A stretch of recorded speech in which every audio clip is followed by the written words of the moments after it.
разбор на песента на група Изумруд Сагапо. 3 акорда, ла минор, което е АМ, ре минор, това е ДМ, и Е, което е ми мажор. В куплета се редуват първата част АМ, преход към ДМ, след това пак АМ, АМ, Е и така. Куплета се започва с ла минор, АМ. Съблечи се колакис с мен в креватис. После имаме ре минор. Акрополис пикро. Връщаме. Не бой се, ще видиш малко зоракис. Ах, сагапо, сагапо. Това е за куплета. Целият куплет е: съблечи се голакис с мен в кревакис. Акрополис пикро. Не бой се, ще видиш малко зоракис. Ах, сагапо, сагапо. Това е, що се отнася до куплета. Много е лесен. Ритъма, винаги си хващам ритъма на слух, така както на мен ми е добре, така както аз се чувствам и така както аз чувствам песента. За припева имаме същите акорди, само че в първата част на ритъма от време на време на припева, от време на време добавям G или сол мажор, така наречения. Става някакси по-гръцко, по-красиво. Ето го припева. Почва се от ла минор. Блаженствени ми мажор. С теб сме ла минор. През нощта кис, пак ми мажор. Блаженствени ми мажор. От теба кис. Фактически. Блаженствени, с теб сме през нощта кис. Блаженствени, от теба кис.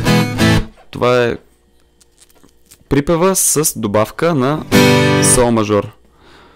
Фактически може да се добави в първата част на припева сол мажор и става по-красиво. Блаженствени, сол мажор. С теб ми мажор е. С теб сме през нощта кис. Блаженствени, от теба кис. Друго нещо. Акорда ми мажор или така нареченото Е. Когато се вземе този акорд, винаги правя така.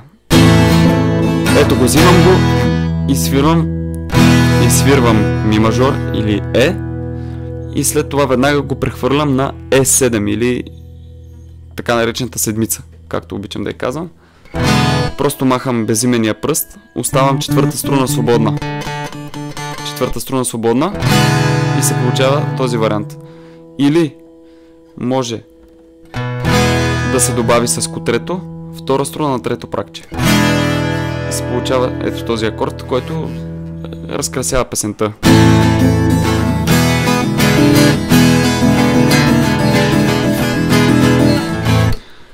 Горе-долу това е.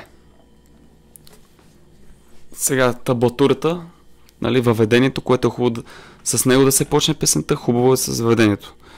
Също между края на припева и началото на следващия куплет също е готино да се направи въведението, защото това показва гръцката страна на тази готина песничка. Много ефектно. Бавно ще го свира. Надявам се да виждаш трета струна. Втора.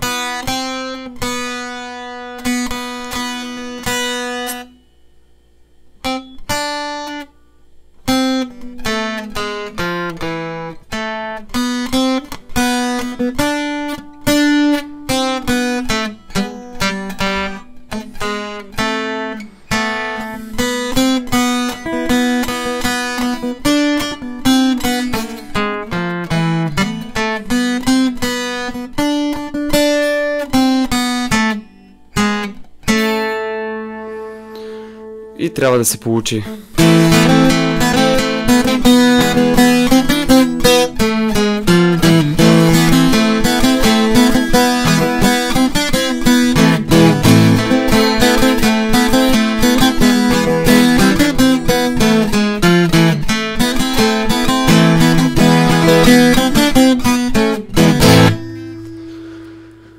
Това е горе-долу.